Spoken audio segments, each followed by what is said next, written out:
a love that's never failing.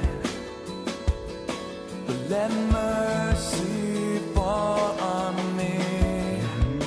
Where everyone needs forgiveness, the kindness of the Savior, the hope of nations.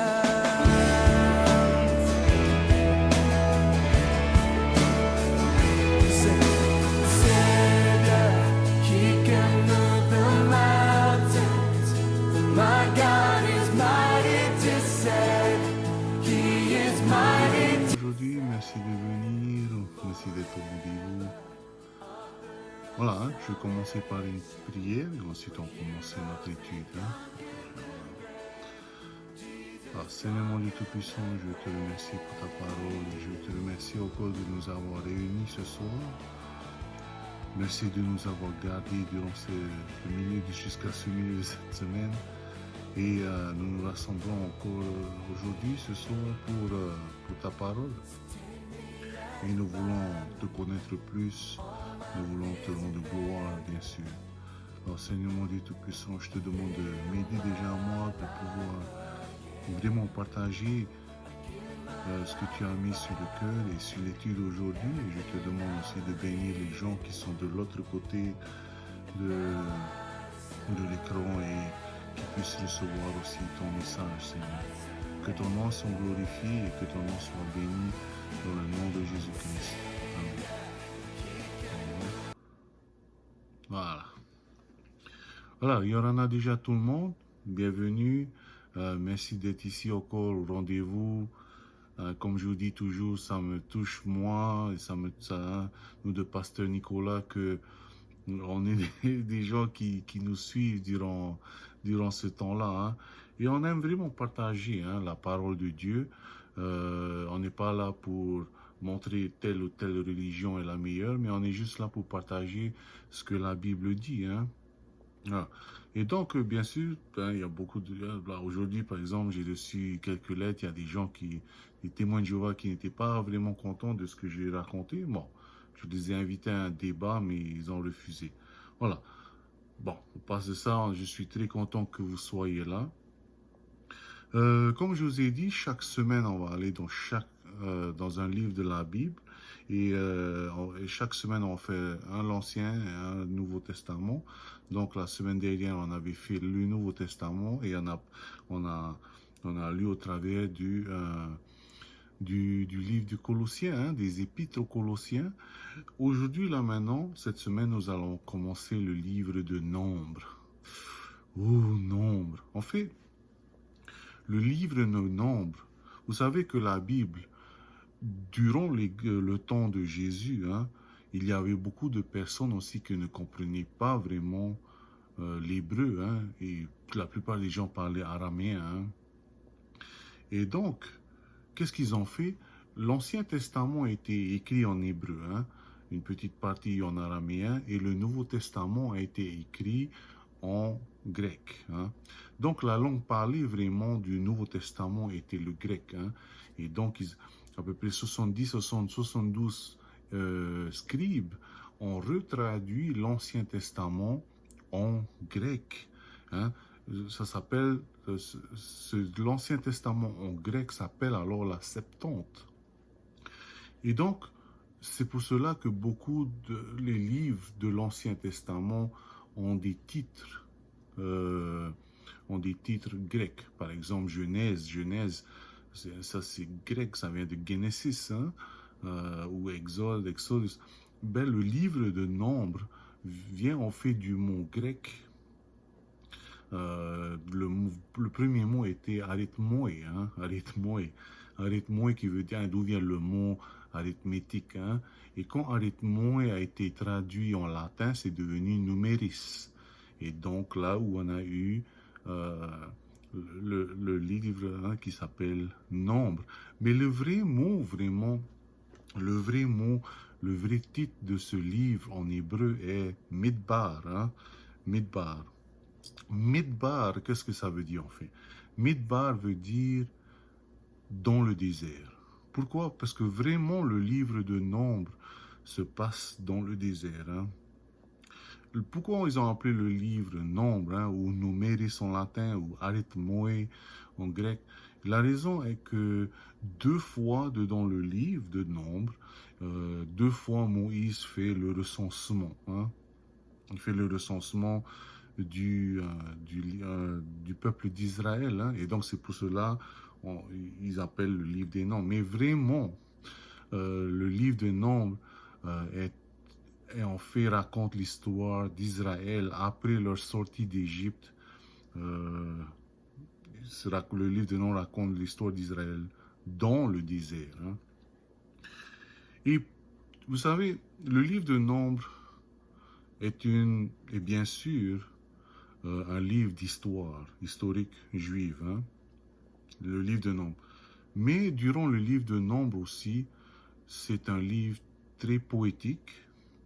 Comme les Juifs disent, chaque mot est un baiser de Dieu, donc il faut vraiment comprendre.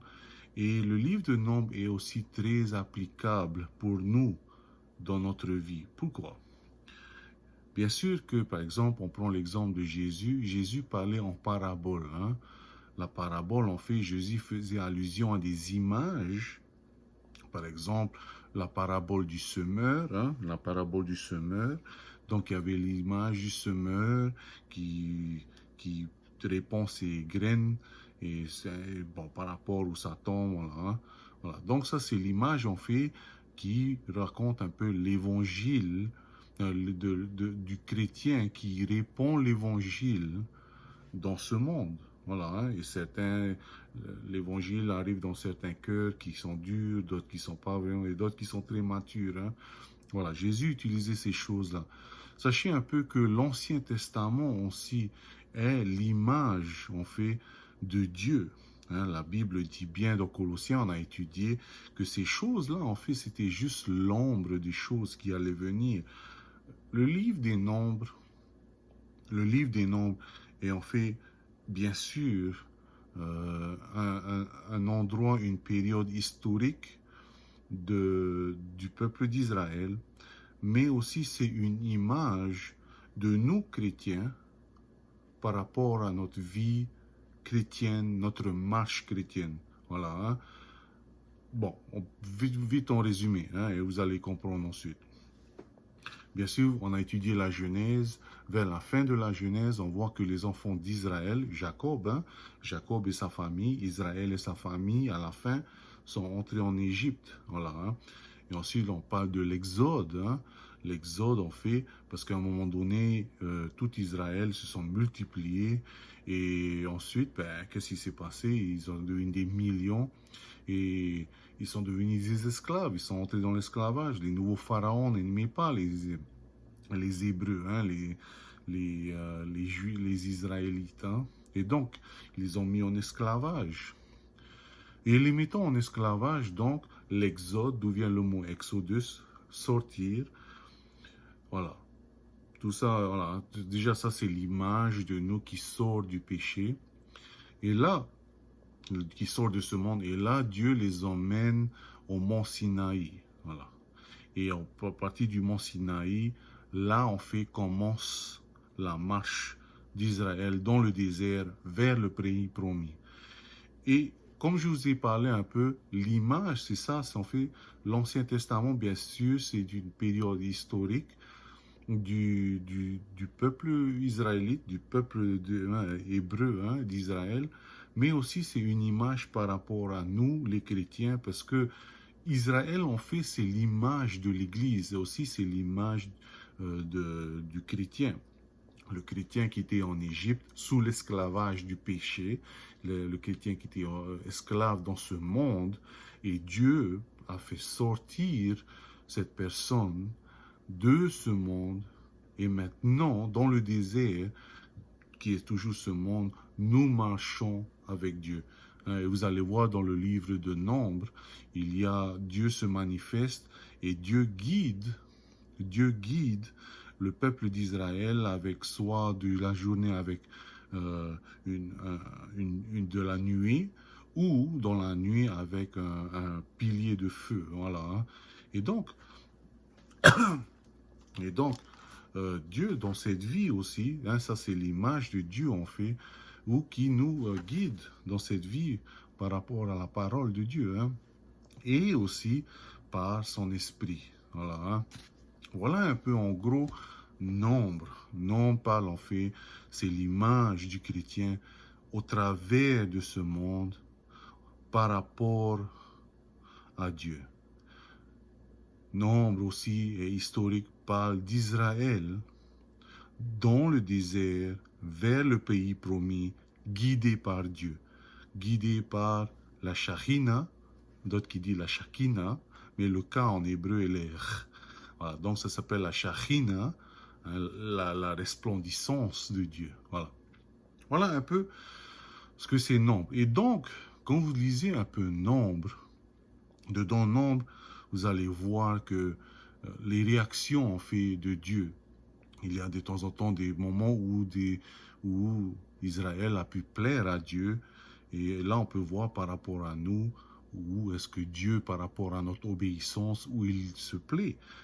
Dans Nombre aussi, on peut voir par rapport aux murmures, par rapport aux plaintes.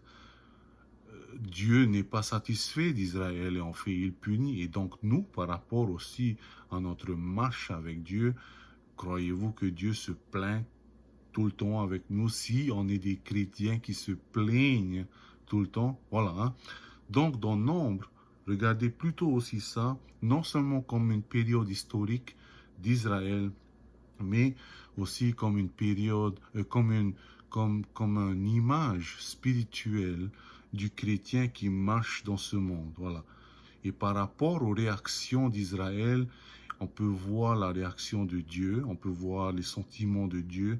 Et par rapport à notre marche de la foi dans ce monde, nous pouvons déjà deviner la réaction de Dieu. Hein? Voilà. Hein?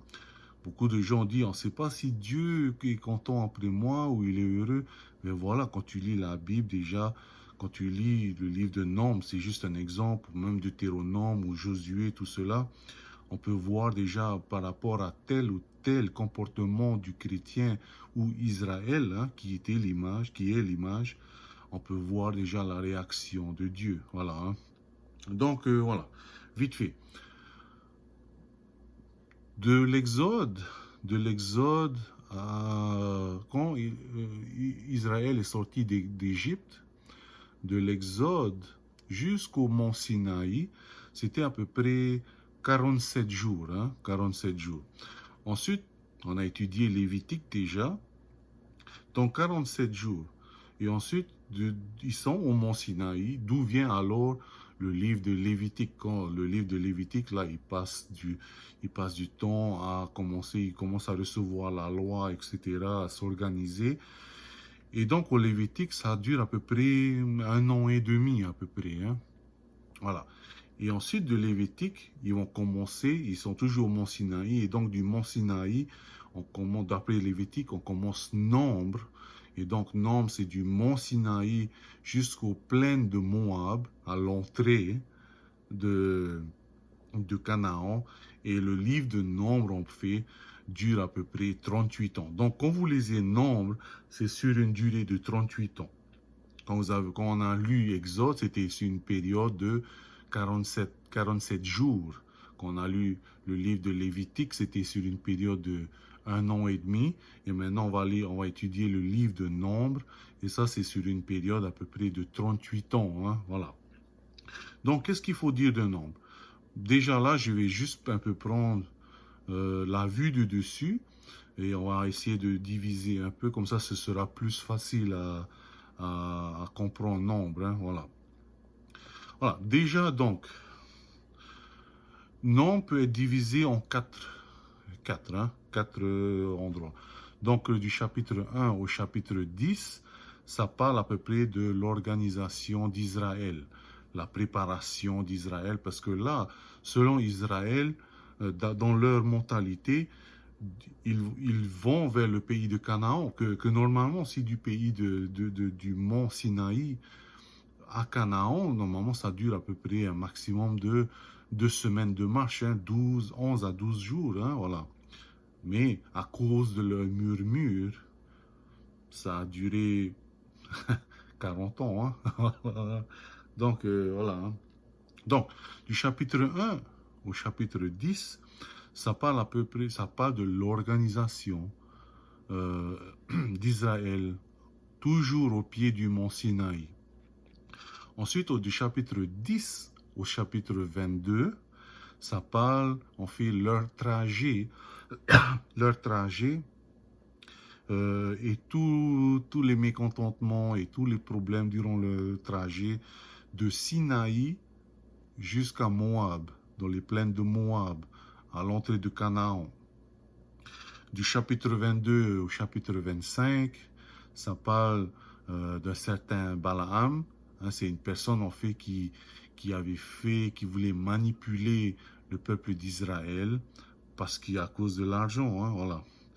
Et ensuite, au chapitre 26 jusqu'au chapitre 36, là, ça raconte l'histoire, la préparation d'Israël pour entrer dans Canaan. Voilà, hein. Donc, je répète, du chapitre 1 à 10, c'est l'organisation d'Israël pour voyager dans le désert. Pour eux, c'est juste un séjour de quelques jours, mais bon. Ensuite, donc chapitre 1 à 10, l'organisation d'Israël dans le désert, pour le désert. Chapitre 10 ou 11 à 22, c'est le départ de Sinaï et leur trajet jusqu'à Moab. Donc ça, à peu près, c'était à peu près 37 ans et demi. Voilà, hein. Donc de 10 à 22, c'est 37 ans et demi. Et ensuite, de chapitre 22 à 25, c'était l'histoire de Balaam. Et chapitre 26 à 36, c'est la préparation d'Israël en Canaan. Hein. Et comme je vous l'ai dit, c'était normalement un trajet. S'il partait en ligne droite, c'était juste un trajet de 12 jours, hein, 2 semaines maximum. Mais ça leur a pris 40 ans. Voilà. Et pourquoi cela? Ben, vous allez voir dedans tous les murmures que Israël avait fait, les plaintes. Et cela, déjà dans notre vie spirituelle, et c'est pour cela déjà qu'il est pas bien. Hein. Souvent, Dieu nous donne, pas souvent, Dieu nous donne des choses. Dieu nous donne des missions dans ce monde. Mais beaucoup de personnes n'arrivent pas à atteindre cette mission. Dieu n'arrive pas à atteindre le but de leur vie. Hein. Comme je dis toujours, quel est le but d'une guitare? C'est pas d'être mis sur un mur. Le but d'une guitare, en fait, est d'être joué par un guitariste. Le but d'un violon est d'être utilisé par un violoniste. Hein. Et Dieu, en fait, nous sommes l'instrument de Dieu dans ce monde. Et donc, Dieu a une mission et un but pour chaque chrétien. Mais là, on peut voir dans Nombre déjà qui avait un but, et leur but dans leur vie était en fait d'entrer dans Canaan et de là pouvoir prospérer, pouvoir avoir des enfants dans Canaan. Et ça ne s'est pas passé. Hein. Ils ont murmuré. Et qu'est-ce qui s'est passé? Vous allez voir à la fin que la première génération qui sont sortis d'Égypte, à cause de leur murmure, ils n'ont jamais pu entrer en Canaan. Qui est entré en Canaan? C'est la deuxième génération. C'est tous les enfants. Voilà. À cause de leur murmure, ils n'ont pas pu entrer. Et nous, chaque chrétien, à cause de nos murmures, souvent, ça retient la main de Dieu pour ouvrir la porte du but de chacun de notre vie. Hein? Alors, il est bien sûr, hein, comme on fait les murmures, c'est pas les murmures comme ça, mais c'est par exemple au travers de notre vie, Dieu agit et veut nous sculpter à l'image de Jésus. Et souvent, ce processus de sculpture qui s'appelle la sanctification, hein, il essaie de te faire de plus en plus saint, parce que pour que tu ressembles à Christ, hein, parce qu'un jour, on va tous se présenter devant le grand trône de Dieu pour notre jugement ou notre récompense. Hein, pour le chrétien, la récompense, bien sûr. Donc, chaque chrétien se rangeait. Et donc, plus tu ressembleras à Christ, plus grande est ta récompense. Et c'est le désir de Dieu que tu ressembles plus à Christ.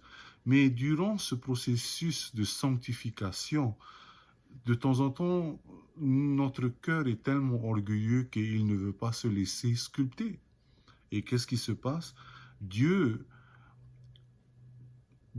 qui est souverain, c'est-à-dire qu'il a contrôle sur tout, il laisse l'épreuve entrer dans notre vie pour que cette épreuve puisse nous apprendre moins d'orgueil, plus d'humilité, dans ces épreuves qui nous apprennent le pardon, dans ces épreuves qui nous apprennent d'arrêter l'idolâtrie de l'argent, des plaisirs, et plutôt se focaliser sur lui. Hein. C'est pas dit qu'il ne faut pas faire d'autres choses, mais le but, je crois, c'est de se focaliser. Hein. Le but du chrétien, je crois, que c'est d'avoir cette mentalité d'être comme de l'argile, facile à façonner. Hein. Voilà. Et cela, en fait, permet à Dieu de t'utiliser pour ses fins, comme il a utilisé David, comme il a utilisé, quand tu vois David, les premières années, il n'avait pas, rarement, je crois qu'il n'avait pas, il n'y a aucun verset qui dit où il s'est plaint. On peut voir même Joseph en prison. Hein. Joseph en prison, il n'a pas murmuré, au contraire, il a toujours béni Dieu. Et 4 fois en prison, on voit qu'il est écrit que le Seigneur était avec Joseph. Voilà. Hein. Et après tout cela, Dieu a pu utiliser Joseph à ses fins. Voilà. Nous-mêmes, pareil. Alors, au lieu de murmurer, il est mieux de garder le cap avec Dieu et laisser l'orage passer. Hein. Bon, en revenant ici à Nombre, malheureusement, les personnes qui commençaient à murmurer, ben à la fin, ben Dieu a dit, écoutez, hein, voilà, c'est fini. Là. Vous, la génération, vous allez rester, mourir dans les déserts parce qu'à un moment donné, ils se sont plaints. Tu veux qu'on meure enfin, laisse-nous mourir dans ce désert. Hein? Hein, tu veux que nos enfants meurent dans ce désert au lieu d'aller se battre contre les géants.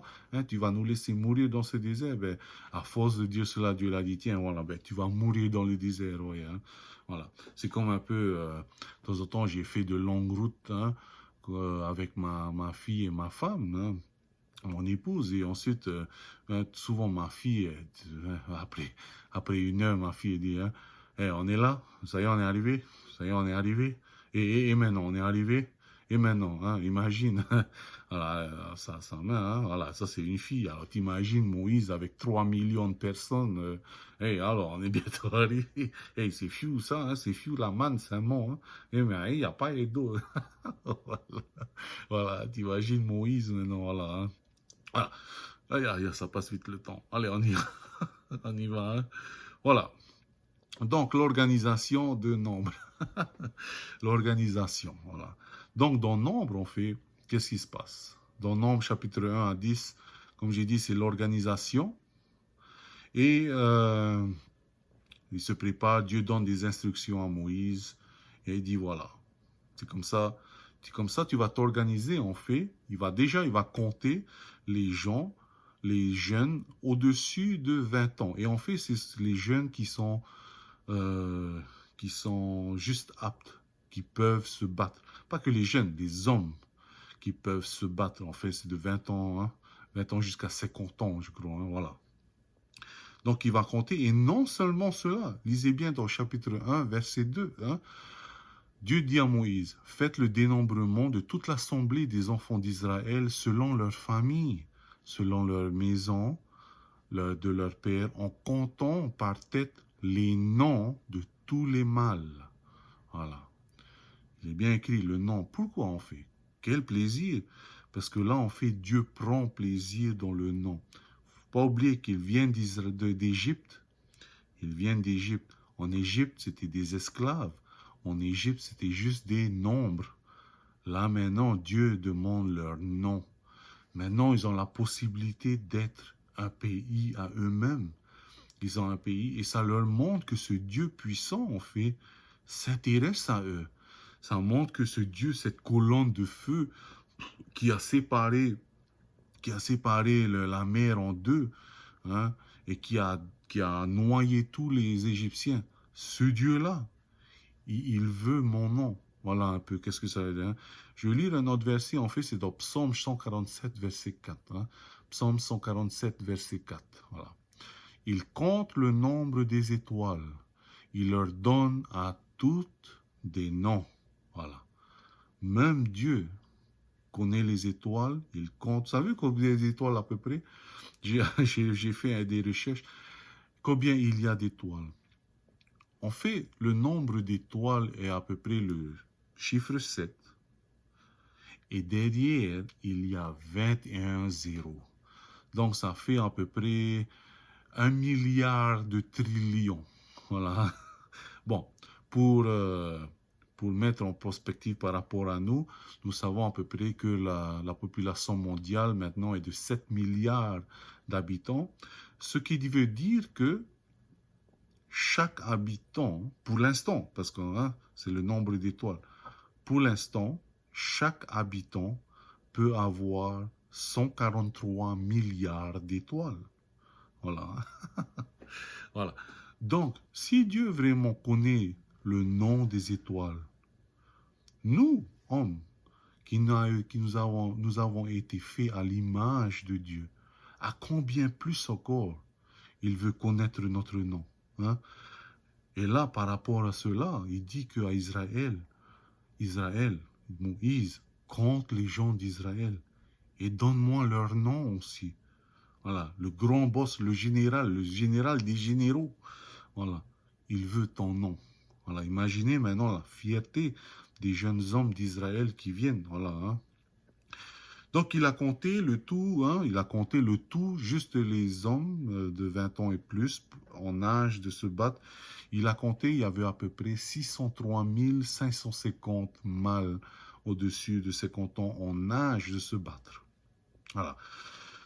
On a calculé à peu près le tout avec les jeunes enfants, les femmes et les personnes plus âgées. Voilà, hein. Il y avait à peu près un tout peut-être de presque 3 millions, plus ou moins 3 millions de personnes, hein.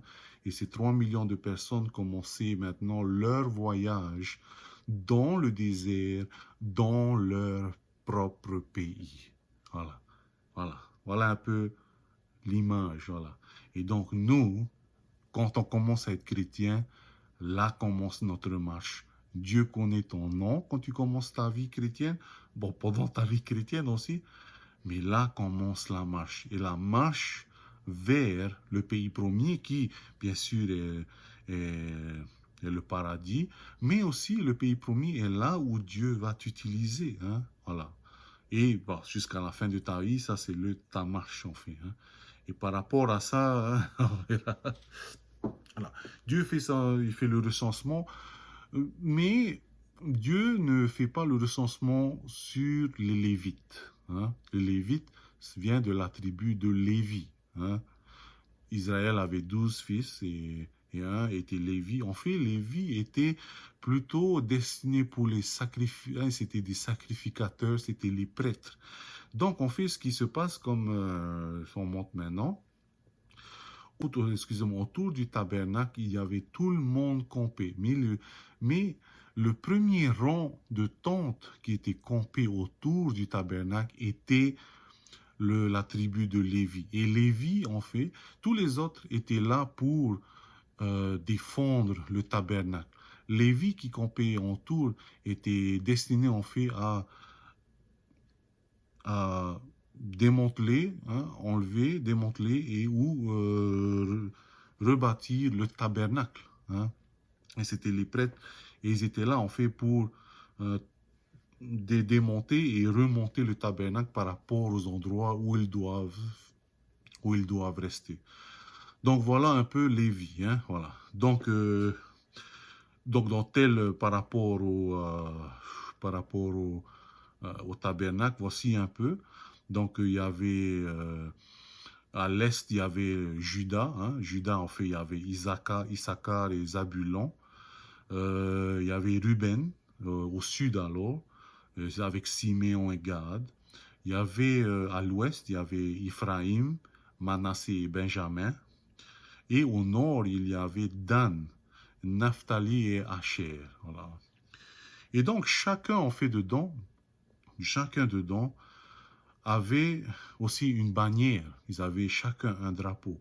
Et selon les Écritures juives, on connaît le drapeau qu'ils avaient. Hein. Judas avait l'emblème du lion. D'où vient le terme de Jésus, le lion de Judas. Hein. Voilà. Donc, Judas était le lion. Ruben était l'homme. Leur bannière représentait l'homme. Éphraïm, leur bannière représentait le taureau. Et Dan, leur bannière représentait l'aigle. Hein. Vous savez en fait que le tabernacle, comme on a vu dans Exode, représente en fait, c'était juste une image des choses célestes. Comment à peu près le royaume de Dieu existait. Hein. Je vais lire dans Hébreux 8.5. Hein. Hébreux 8.5. Lesquels célèbrent un culte, image et ombre des choses célestes, selon que Moïse en fut divinement averti lorsqu'il allait construire le tabernacle. Voilà. Donc Moïse, en construisant le tabernacle, là on dit que en construisant le tabernacle, c'était en fait l'ombre des choses célestes. Voilà. Maintenant, l'emplacement de chaque tribu autour du tabernacle est différent. L'emplacement des choses autour des tribus autour du tabernacle est plutôt l'image du trône de Dieu. Je vais lire Apocalypse 4.7. Hein? En fait, c'est Jean qui a cette image, qui voit cette vision du trône de Dieu. Et qu'est-ce qu'il dit? Qu'est-ce qu'il voit autour du royaume de Dieu, autour du trône de Dieu? N'oubliez pas que Judas représente le lion, Ruben il représente l'homme, Éphraïm représente le taureau et Dan représente l'aigle. Hein. Maintenant, je vais lire Apocalypse 4.7. C'est Jean qui voit une vision du trône de Dieu. Et qu'est-ce que Jean dit? Le premier être vivant est semblable à un lion, hein, autour du trône. Le second être vivant est semblable à un veau ou un taureau. Le troisième être vivant a la face d'un homme. Et le quatrième être vivant est semblable à un aigle qui vole. Voilà. Donc on fait voilà la signification de chaque tribu autour du tabernacle. L'image du trône et l'image des cieux. Voilà. Et bon, en petite parenthèse aussi, c'est un peu étrange qu'on peut voir surtout aussi quand on voit l'évangile et qu'il y a 4 évangiles. Hein. Et si on va bien dedans, par exemple, dans Matthieu parle de Jésus comme étant le lion de Juda. Hein. Dans Marc, qui est un livre plus court, et les choses se suit l'un après l'autre et montre en fait l'image d'un serviteur. Et dans l'image hébraïque, le serviteur est aussi semblable à un taureau. Hein. Voilà. Dans Luc fait toujours allusion à Jésus comme le Fils de l'homme, hein, l'image de l'homme. Et Jean regarde, c'est comme si on voyait Jésus d'en haut, comme un aigle. Voilà. Hein. Donc déjà dans les quatre évangiles synoptiques, dans les 4 vues de Jésus, on peut voir les différentes façons, d'où les différents emplacements des tribus. Parce que pourquoi? Le tabernacle aussi est Jésus. Nous sommes maintenant le tabernacle, mais aussi Jésus est le tabernacle. Et par rapport à telle vue, on peut voir les différentes vues du tabernacle. Pareil pour l'évangile, ce sont des écrits qui racontent les différentes vues sur Jésus. Hein, voilà. Et donc, bon, on va vite terminer, on va terminer bientôt là. Hein. Donc, qu'est-ce qu'on peut trouver de cela? Beaucoup de chrétiens, et on verra, hein, on va à la suite, beaucoup de chrétiens commencent bien sûr dur et vraiment dans leur marche chrétienne avec Jésus. Mais quelque chose se passe le long de la route et beaucoup commencent à se plaindre, beaucoup commencent à se révolter contre Dieu. Et beaucoup n'arrivent plus pas à devenir l'instrument que Dieu avait fait pour vous. Le but de chaque être humain, en fait, est d'être servi par son Créateur. Voilà. Le but, ton but et mon but, c'est d'être utilisé par notre Créateur, Dieu. Voilà. Hein? Voilà. Donc là, qu'est-ce qu'on a étudié aujourd'hui? C'était juste la préparation. La prochaine fois, on va terminer. Hein? Voilà. Voilà. Hein? Désolé, j'ai été un peu long, mais voilà. C'était mon passionnant nombre. Voilà. Voilà. Je vais terminer par une prière et je vais vous laisser partir. Hein? Voilà. Hein? Merci Seigneur pour ton amour et merci pour ta grâce. Seigneur, ton nom est magnifique et ta parole est succulente. Voilà. Je te remercie encore de nous donner ces choses pour que tu nous révèles qui tu es. Voilà. Et aussi, je te demande de nous bénir durant le reste de cette semaine. Et je te demande que ton nom soit glorifié et de nous aider à devenir l'instrument que tu désires qu'on soit. Aide-nous dans cette marche de cette vie et qu'on puisse toujours être focalisé sur toi. Dans le nom de Jésus-Christ. Amen. Que Dieu vous bénisse et passez une bonne semaine encore. Hein.